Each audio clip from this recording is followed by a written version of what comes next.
Bago pa man dumating ang mananakop ng mga Espanyol, ay mayroon ng katutubong wikang ginagamit ang mga Pilipino. Ang sinaunang alpabeto ng mga Pilipino ay baybayin. Ito ay gabay sa pagkipagkomunikasyon ng mga tao sa barangay. Sa pagdating ng mga mananakop na Espanyol, ay kanilang ipinalaganap ang relihiyong Kristyanismo sa lahat ng kapuluan at tinuruan ang mga Indyo ng alpabetong Romano.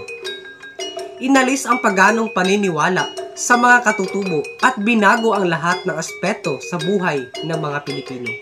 Sa panahong ito, lalong nagkawatak-watak ang mga Pilipino. Matagumpay na nahati at nasakop ng mga dayuhan ang mga katutubo. Napanatili nila sa ilalim ng kanilang kapangyarihan ang mga Pilipino nang humigit kumulang sa 300 taon. Hindi nila itinanim sa isipan ng mga Pilipino ang kahalagahan ng isang wikang magbibigis ng kanilang mga damdamin. Sa halip, ang mga praileng Kastila ang mga nag-aral ng katutubong wika ng iba't ibang etnikong grupo. Ang wika ng mga katutubo ang naging medyum ng komunikasyon sa panahong yaon.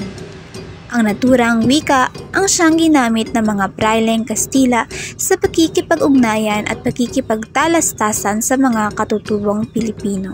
Hindi rin itinuro ng mga Espanyol ang kanilang wika, ang wikang Kastila sa mga katutubo sa takot na magkabuklod-buklod ang mga damdamin ng mga mamamayan at mamulat sa tunay na mga pangyayaring nagaganap sa kanilang lipunan. Sa takot ding matutong maghimagsik laban sa kanilang pamamahala. Sa pag-usbong ng Rebolusyong Pilipino, maraming mga bayaning Pilipino ang nagbuwis ng kanilang buhay upang makamit ang kalayaan at magtaguyod ng isang republika na magbigkis sa nakararaming Pilipino. Panahon na upang mag-alsa at bukastan ang ating mga Kastila. Unitin ang sedula! Itong munting papel na nagpapaalipin sa ating mga Pilipino. Mabuhay ang katipunan! Mabuhay ang mga anak ng bayan! Mabuhay! Sa panahon ng propaganda, Tagalog ang wikang ginamit sa mga pahayagan. Pinagtibay ng konstitusyon ng Biak na Bato noong taong 1879 ang wikang Tagalog bilang wikang opisyal. Sa pamumuno ng mga Amerikano, ay binigyang pagkakataon ang mga Pilipino na magtayo ng sariling pamahalaan na tawaging Commonwealth upang matuto sa pamamalakad o panggobyerno ang mga Pilipino. Sa panahon ng Amerikano, Ingles ang wikang ginamit na medyum ng pagtuturo sa mga paaralang pampubliko. Bukod sa paggamit ng Ingles bilang wikang panturo, ang mga paksang pinag-aralan sa loob ng klase ay tungkol sa mga Amerikano, kanilang kasaysayan, literatura, kultura, ekonomiya at politika. Sa panahong ito, ipinagbabawal ang pag-aaral sa anumang bagay na may kaugnayan sa Pilipino.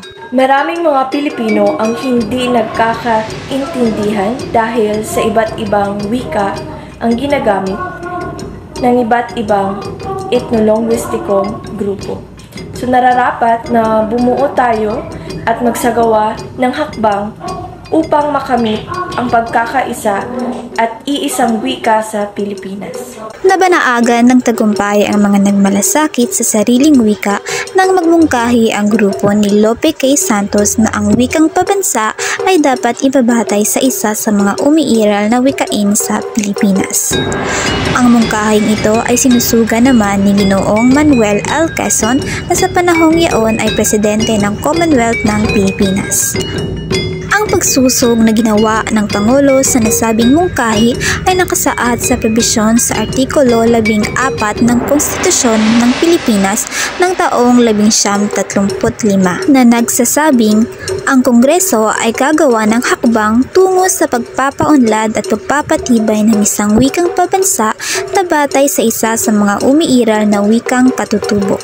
Hanggat hindi itinatakda ng batas, ang wikang Ingles at Kastila ang siyang mananatiling mga opisyal na wika.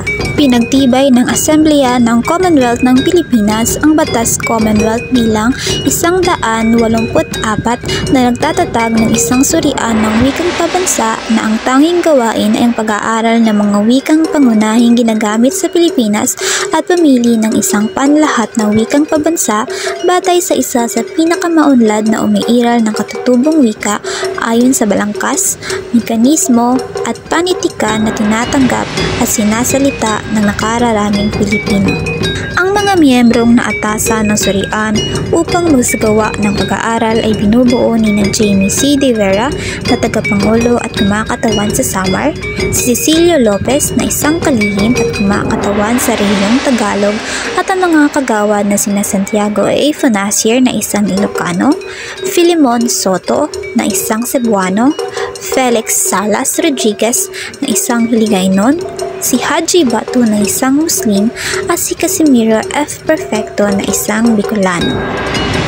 Sa pag-aaral na isinagawa ng mga kagawad ng surian, kanilang napagkasunduan na Tagalog ang magiging batayan ng wikang pabansa dahil ang naturang wika ay tumugma, pumasa at tumayon sa pamantayang kanilang binuo.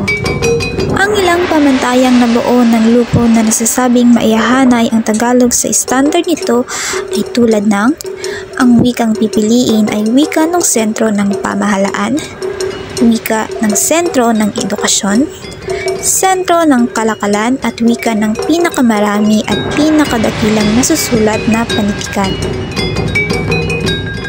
Noong ika-9 ng Nobyembre sa taong 1937, isinubmite ng miyembro ng surian ang kanilang rekomendasyon kay Presidente Quezon na Tagalog ang napiling magiging batayan ng wikang pambansa. Lumabas ang kautosang tagapagpaganap bilang 134 noong ika-30 ng Disyembre sa taong 1939. Makaraan ng 2 taon, nagkabisa ang kautosang ito. Muling nasakop ng mga Hapon ang Pilipinas sa panahon na ikalawang digmaang pandaigdig. Nihongo at Tagalog lamang ang dapat gamitin ng mga Pilipino sa lahat ng aspeto ng lipunan. Sa bisa ng ordinansa bilang 13, ginawang mga opisyal na wika ang Tagalog at Nipongo. Masasabing naging maningning, namulaklak at tumanlad ang wikang pabansa sa panahon ng mga Hapones. Pinalitan ang dating katawagang wikang Tagalog sa wikang Pilipino bilang wikang pambansa noong ika-13 ng Agosto sa taong 1959 sa bisa ng kautosang pangkagawaran bilang 7 na ipinalabas ni Ginoong Jose E. Romero, ang dating kalihim ng edukasyon. Maraming mga pagtatalong pangwika ang naganap sa taong 1972, Kumbensyong Konstitusyonal. Naging mainit na isyu ang probisyong pangwika hanggang sa ang naging resulta ng maraming pagtatalo at pag-aartal ay ang probisyong Seksyong 3 ng Artikulo 15 sa kasalukuyang Konstitusyon ng Pilipinas. Sa panahon ni Presidente Aquino, binuo niya ang Komisyong Konstitusyonal ng taong 1986. Ang nagsasabing komisyon ay may 48 miyembro noong ika-12 ng Oktubre sa taong 1986. Pinagtibay ng komisyon ang implementasyon ng paggamit ng wikang Filipino. Matutunghayan sa Artikulo 14, Seksyon 6 ang probisyon tungkol sa wika na nagsasaad ang wikang pabansa ng Pilipinas ay Filipino. Samantalang nililinang, ito ay dapat pagyabungin at pagyamanin pasalig sa umiiral na mga wika sa Pilipinas at sa iba pang mga wika. Sa kasalukuyang panahon, ang wika ay mas lalong umunlad gaya ng pagpapaunlad na ortografiya at spelling ng mga salita sa Filipino.